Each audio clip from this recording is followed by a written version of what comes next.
We're going to make our country better than it ever has been.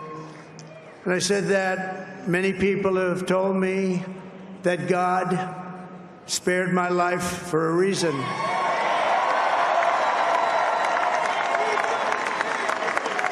And that reason was to save our country and to restore America to greatness. And now we are going to fulfill that mission together. We're going to fulfill that mission.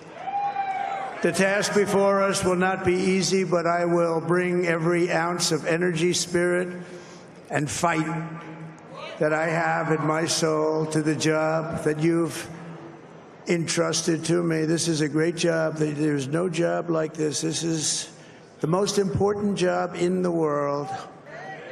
We're going to make our country better than it ever has been. And I said that many people have told me that God spared my life for a reason.